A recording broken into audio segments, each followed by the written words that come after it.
మానం ఉంటే మీరు నిజంగా నాయకులైతే బైబిల్ పార్టీ కావాలో భగవద్గీత పార్టీ కావాలో తేల్చుకోండి. కులాల మధ్య చిచ్చు పెట్టడం తప్ప మీ బతుకులో ఇంకేమైనా మిగిలి ఉందా? కొంతమంది సమాజంలో పెద్ద మనుషులు అనే ముద్ర వేసుకొని ముసుకేసుకొని తిరిగే కొంతమంది వ్యక్తులు, బీజేపీకి సంబంధించిన వ్యక్తులు కొన్ని కారుకూతలు కూయడం జరిగింది. వాటికి సమాధానంగా నేను కూడా ఈరోజు చెప్పదలుచుకున్నా. ఒక హిందూవాదిగా, ఒక భారతదేశంలో ఉన్న పౌరురాలిగా నేను కూడా సమాధానం చెప్పదలుచుకున్నా, రాజకీయాలకు అతీతంగా. నిన్న ఒక ఆయన బండి సంజయ్ అనే వ్యక్తి కొన్ని వ్యాఖ్యలు చేశాడు. తిరుపతిలో బైబిల్ పార్టీ కావాలో భగవద్గీత పార్టీ కావాలో తేల్చుకోండి, తిరుపతి ప్రజలకు సంజయ్ పిలుపు. అయ్యా బండి సంజయ్, ఎక్కడో తెలంగాణ రాష్ట్రంలో ఉన్న నువ్వు మా తిరుపతి ప్రజల దగ్గరికి వచ్చి మా రాష్ట్రంలోకి అడుగుపెట్టి ఏ విధంగా ఈ విధంగా రెచ్చగొట్టే వ్యాఖ్యలు చేస్తావు? మతాల మధ్య కులాల మధ్య చిచ్చు పెట్టడం తప్ప మీ బతుకులో ఇంకేమైనా మిగిలి ఉందా? ఎవడైనా సరే రాజకీయ నాయకుడు అన్న తర్వాత ఏ ఒక్కడైనా సరే నిజంగా మీరు మనుషులైతే, మీరు నిజంగా రాజకీయాలలో విలువలు, విశ్వసనీయత, లేదంటే కనీస ప్రజాస్వామ్య హక్కులను కనీసం కాపాడే వ్యక్తులైతే మీకు నిజంగా ఈ రోజు నుంచి కూడా సవాల్ చేస్తున్నాం తిరుపతి ప్రజలం. మీకు దమ్ము ధైర్యం ఉంటే మీ మోడీ గారు మొట్టమొదట చెప్పాల్సిన ప్రశ్న ఏంటంటే, మీ మోడీ గారు ఈ భారతదేశంలో అందరికీ ప్రధానమంత్రిగా ఉన్నాడా, లేకపోతే హిందువులకు మాత్రమే ప్రధానమంత్రిగా ఉన్నాడా? ఆ విషయం ఫస్ట్ మీరు ప్రజలకు క్లారిటీ ఇవ్వండి. హిందువులకు మాత్రమే ప్రధానమంత్రిగా మీ మోడీ గారు ఉన్నారా, లేకపోతే భారతదేశంలో ఉన్న అన్ని కులాలకు, అన్ని మతాలకు ఫస్ట్ బీజేపీ నాయకులైనటువంటి ఎవరైనా సరే మీకు సిగ్గు మానం ఉంటే, మీరు నిజంగా నాయకులైతే, మీరు నిజంగా బీజేపీ పార్టీ నిజమైన నాయకులైతే మీరు ఈ తిరుపతి వేదికగా చేసిన చిల్లర వ్యాఖ్యలకి సమాధానం చెప్పాల్సిన అవసరం, ఈ తిరుపతి ప్రజలకు సమాధానం చెప్పాల్సిన అవసరం ఉంది. మీ మోడీ గారు ఈ భారతదేశంలో అందరికీ ప్రధానమంత్రి, లేకపోతే హిందువులకు మాత్రమే ప్రధానమంత్రి, క్రిస్టియన్స్ కు మీ ప్రధానమంత్రి కాదా? మోడీ గారు కాదా ప్రధానమంత్రి? వాళ్ళకు వేరే ప్రధానమంత్రి ఉన్నాడా? ఈ ముస్లింస్ కి ఏమైనా వేరే ప్రధానమంత్రి ఉన్నాడా? మోడీ గారు కాదా? ఫస్ట్ తేల్చుకోండి.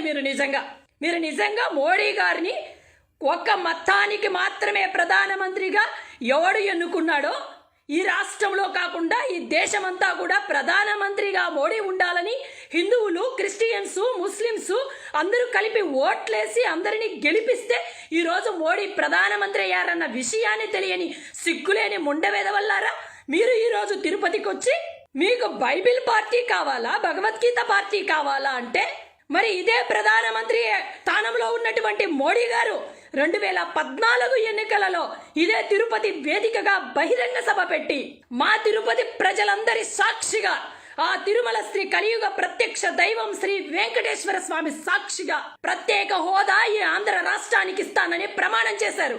ఆయన హిందువు కాదా? మరి భగవంతుడి మీద మీ బీజేపీ పార్టీ మాట ఇచ్చి తప్పితే ఆ హిందువులందరూ మిమ్మల్ని చెప్పుతో కొట్టకూడదా? హిందువుల మనోభావాలు ఇక్కడ దెబ్బతినలేదా? వెంకటేశ్వర స్వామి మీద ప్రమాణం చేసిన ప్రమాణాలు చెల్లించకపోతే ప్రతి ఒక్క వెధవ ఇక్కడ కులాలకు, మతాలను తీసుకొచ్చి ప్రజల మీద కులాలు, మతాలు చిచ్చు పెట్టి ఆ చిచ్చులో చలి రాజేసి చలి కాచుకోవాలని చూస్తే మిమ్మల్ని చెప్పులు తీసుకొని కొడతారు ఆంధ్ర రాష్ట్రంలో ప్రజలు. జాగ్రత్త. మాట్లాడే ముందు నోరు, ఒళ్ళు, మైండ్ అదుపులో పెట్టుకోవాలి. మీరు కేంద్రంలో ఉంటే మీకు అందరూ భయపడి జీ హుజూర్ అని సలాం కొడతారనుకుంటున్నారా? ఈ భారతదేశంలో పౌరులకందరికీ వాక్ స్వాతంత్రం ఉంది, పౌరులందరికీ స్వేచ్ఛ ఉంది. మీ ఇష్టం వచ్చినట్టు మత రాజకీయాలను, కుల రాజకీయాలను రెచ్చగొట్టి మీరేదో తానా అంటే తందానా అనే వాళ్ళు ఉన్నారనుకుంటున్నారేమో. మీ మోడీ గారు ఈ ఆంధ్రప్రదేశ్ కి ప్రత్యేక హోదా ఇస్తానని కలియుగ ప్రత్యక్ష దైవం వెంకటేశ్వర స్వామి సాక్షిగా 15 సంవత్సరాలు ఇస్తానన్నాడు. ఆ హామీ ఏమైంది? ఆ దైవ ప్రమాణం ఏమైంది? హిందువుల మనోభావాలు దీని మీద దెబ్బతింటున్నాయి. సిగ్గుంటే ఈ ప్రమాణాన్ని నెరవేర్చండి. ఎవడో ఈ ప్రమాణం మీద మాట్లాడడానికి సిగ్గుంటే రండి తిరుపతికి. మీకు సిగ్గుంటే ఈ తిరుపతి వేదికగా ఇప్పుడు 6.5 సంవత్సరం 7 సంవత్సరాల నుంచి మీరే అధికారంలో ఉన్నారు కదా కేంద్రంలో. హిందువుల మనోభావాలను దెబ్బ కొట్టిన ఏకైక పార్టీ బీజేపీ. కులాలను రెచ్చగొడితే, మత పిచ్చి, కుల పిచ్చి, మీ పిచ్చి అంతటిని ప్రజలకు అంటించాలని చూస్తే ఈ రాష్ట్రంలో, ఈ తిరుపతిలో ముఖ్యంగా ప్రజలు కోరుకుంటున్నది సంక్షేమం. మీలాగా కులాన్ని, మతాన్ని మోసుకొని కులాలు, మతాలు కూడు పెట్టవు. కులాలు మతాలు అన్నీ ఇవ్వవు. కేవలం సంక్షేమ పథకాలే అభివృద్ధికి బాట. పేదవాడి బ్రతుకుకు బంగారు బాట వేసేది కేవలం సంక్షేమ పథకాలు తప్ప మీ కులాలు మతాలు కాదు. అది గుర్తు పెట్టుకొని మసలండి. నల్లధనాన్ని వెనక్కి తెస్తామన్నారు. అందరి అకౌంట్లలో లక్షలు వేస్తామన్నారు. ఏమైంది మీ ప్రమాణం? మీరు కేంద్రంలో ఈ రోజు వెలగబడుతున్న అధికారం ఎలా వచ్చిందో తెలుసా? ఆ రోజు కాంగ్రెస్ పార్టీకి వ్యతిరేకంగా కాంగ్రెస్ పార్టీ దోచుకునిందని, నల్లధనం అంతా ఎక్కడో స్విస్ బ్యాంకుల్లో భద్రపరిచిందని, ఆ స్విస్ బ్యాంకుల్లో ఉన్న నల్లధనం కోటీశ్వర్ల ధనమంతా తీసుకొస్తామని, ఈ ఆంధ్ర రాష్ట్రంలో ప్రతి పౌరుడికి, భారతదేశంలో ప్రతి పౌరుడి అకౌంట్ లో కొన్ని లక్షల డబ్బులు జమ చేస్తామని మాట ఇచ్చారు. ఏమైంది మీ ప్రమాణం? ఏ ఒక్క వ్యక్తికైనా మీరు లక్షలు అకౌంట్లలో వేశారా? నల్లధనం పోని నల్లధనం వెనక్కి తెచ్చారా అంటే లేదు. విజయ మల్య లాంటి బ్యాంకులకు ఎగ్గొట్టిన దొంగలకు సపోర్ట్ గా నిలబడ్డారు. సుజనా చౌదరి లాంటి బ్యాంకు దోపిడీ దారులను మీరు కొమ్ము కాస్తూ పార్టీలోకి ఆహ్వానించుకుంటున్నారు. అదేవిధంగా సీఎం రమేష్ లాంటి దోపిడీదారుని మీరు పార్టీలోకి ఆహ్వానిస్తున్నారు. ఇంత అవినీతి పరులందరినీ మీ పార్టీలోకి పెట్టుకొని ఎవడైతే అవినీతి చేసి ఎవడైతే చట్టానికి దొరికిపోతాడో వాడిని పార్టీలో కండువాలు కప్పి మతతత్వ పార్టీ కంటే కూడా మీరు దోపిడీదారుల పార్టీగా మీరు పేరు తెచ్చుకోబోతున్నారు. జాగ్రత్త. ఈ ఏదైతే బైబిల్ పార్టీ కావాలా లేకపోతే భగవద్గీత పార్టీ కావాలా అన్న వ్యక్తి మరి ఈ సర్వ సత్య మహాసభలు అంటూ కరీంనగర్ లో జరిగినటువంటి ఈ సభలకు ఏ విధంగా బండి సంజయ్ అనే వ్యక్తి హాజరయ్యాడు? నువ్వు అసలైన హిందువు అయితే సర్వ సత్య మహాసభలకు నువ్వు ఎలా హాజరయ్యావు?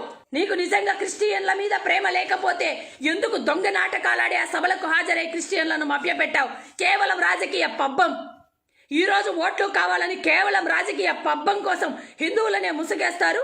ఆ రోజు క్రిస్టియన్ మహాసభలకు వెళ్ళేటప్పుడు మాత్రం క్రిస్టియన్ అనే ముసుగేసుకుంటారు. ఇంత దౌర్భాగ్య పరిస్థితుల్లో నీచ నికృష్ట రాజకీయాలు చేసే మీకు తిరుపతి ప్రజలు, ఆంధ్ర రాష్ట్ర ప్రజలు ఓట్లేయాలా? ఇంకొక అతను చెప్తాడు, యేసుక్రీస్తుకు శ్రీకృష్ణుడికి మధ్య పోటీ అంట. సునీల్ దేవకర్ అంట. కేంద్రంలో ఇలాంటి నీచ నికృష్టులందరినీ మోదీ గారు ఎలా పెట్టుకున్నారో, వీళ్ళకి ఎవరు డైరెక్షన్ ఇస్తున్నారో, ఎందుకు ఇలా ఈ ఆంధ్ర రాష్ట్ర ప్రజలను రెచ్చగొట్టి కులాల మధ్య మతాల మధ్య చిచ్చు పెట్టే విధంగా మోదీ గారి డైరెక్షన్ లో జరుగుతోందా అన్న ఆలోచన ప్రతి ఒక్కరికి కలుగుతోంది. మోదీ గారు, మీరు రాష్ట్ర ప్రజలందరికీ కూడా, ఈ దేశ ప్రజలందరికీ కూడా, కులాలకు మతాలు అందరూ కలిసి మిమ్మల్ని ప్రధానమంత్రిగా ఎన్నుకున్నారు. ఈ రోజు కేవలం ఒక కులము ఒక మతానికే మీరు పరిమితం కావాలంటే కేంద్రంలో ఉన్న మీరు లేదు మేము హిందుత్వం మాత్రమే అని చెప్పి నెక్స్ట్ వచ్చే ఎన్నికలలో మీరు హిందూ వాదాన్ని మీరు తెరపైకి తీసుకుని వెళ్ళండి. హిందువుల ఓట్లు మాత్రమే వేయండి, ముస్లిం క్రిస్టియన్లు మాకు వేయగాకండి అనేది మీ మేనిఫెస్టోలో పెట్టండి. సిగ్గుంటే ఆ పని చేయండి. మీరు పొరపాటున మీ బీజేపీ, పొరపాటున కాదు 100% బీజేపీ పార్టీ తిరుపతిలో ఓడిపోబోతోంది. అడ్రస్ కూడా లేకుండా పోతుంది. అంటే మీరు కృష్ణుని ప్రజల్లో, సమాజంలో కృష్ణుని ఓటమికి గురి చేసే విధంగా మీ వ్యూహాలు ఉండబోతున్నాయా? ఇదేనా మీ హిందుత్వము? హిందువుల మనోభావాలను దెబ్బతీయడము, భగవంతుణ్ణి కూడా రాజకీయాల్లోకి లాగడము, భగవంతునితో కూడా గెలుపోటముల్ని సవాల్ చేస్తూ ఏకంగా భగవంతుణ్ణే తీసుకొచ్చి మేము ఎలక్షన్లలో పెడుతున్నామంటూ భగవంతుడి మీద ఏదైతే అపచారకరమైన అపవిత్రమైన వ్యాఖ్యలు చేస్తున్నారో మీరు భగవంతుడి దృష్టిలో నిజమైన దోషులు. కేంద్ర జల సంఘానికి లేఖలు రాసి ఈ రాయలసీమలో మా రాయలసీమ రైతన్నలు, మా రాయలసీమ ప్రజలు మంచినీటికి కటకటలాడే విధంగా, సాగునీరు తాగునీరు లేకుండా పోయే విధంగా కుట్రలు చేసి లేఖలు రాసి జల సంఘానికి ఏ మొహం పెట్టుకొని సిగ్గు లేకుండా ఈ తిరుపతి వేదికగా నువ్వు రాయలసీమ ప్రజలను ఓట్లు అడగడానికి వచ్చావో నీకు నిజంగా సిగ్గు మనముంటే ఒకసారి నువ్వు ఆలోచించుకోవాల్సిన అవసరం ఉంది. ఖచ్చితంగా నువ్వు రా, తిరుపతి వేదికగా ఓట్లు అడగడానికి రా. నేను ప్రచారం చేస్తా. నువ్వు చేసిన నీచ నికృష్ట చేష్టలన్నీ కూడా సవాల్ చేస్తున్న బండి సంజయ్ని ప్రచారానికి తిప్పండి, చూద్దాం. సిగ్గుండాలి. కేవలం రాయలసీమ ప్రజల మీద పగబట్టిన ఒక వ్యక్తి ఇక్కడికి వచ్చి రాయలసీమ ప్రజలను మతాల మధ్య, కులాల మధ్య చిచ్చు పెట్టి రెచ్చగొడతాడా? ఒకటే గుర్తు పెట్టుకోవాలా బీజేపీ నాయకులు, ఫస్ట్ ఈ భారతదేశం భిన్నత్వంలో ఏకత్వం. కులాలకు, మతాలకు, ప్రాంతాలకు, వర్గాలకు అతీతంగా ప్రజలందరూ కలసి మెలసి సామరస్యంతో ఎంతో ఏకత్వాన్ని కలిగి ఉంటారు అని చరిత్రలు చెప్తున్నాయి భారతదేశం గురించి. ఇంతటి గొప్ప భారతదేశ చరిత్రను మంట కలుపుతున్నది బీజేపీ పార్టీ కాదా? మీరు ఇలాగే మీ మత ప్రచారాలు చేసి ఈ భారతదేశాన్ని నాశనం చేయాలంటే భారతదేశంలో ఖచ్చితంగా ప్రతి పౌరుడు మీకు రాబోయే రోజుల్లో బుద్ధి చెప్తారు. జాగ్రత్త. మీరు చేసిన వ్యాఖ్యలు నిజంగా సిగ్గుచేటు. మీరు చేసిన వ్యాఖ్యలు ఈ ప్రజాస్వామ్యానికి గొడ్డలి పెట్టు. కాబట్టి మీరే బహిరంగ క్షమాపణ వేడుకునే వరకు ఈ ప్రజలు మిమ్మల్ని పిచ్చి కుక్కలు కొట్టేట్టు కొట్టే రోజు దగ్గర పడుతుందని మాత్రం గుర్తుపెట్టుకోండి. జాగ్రత్త.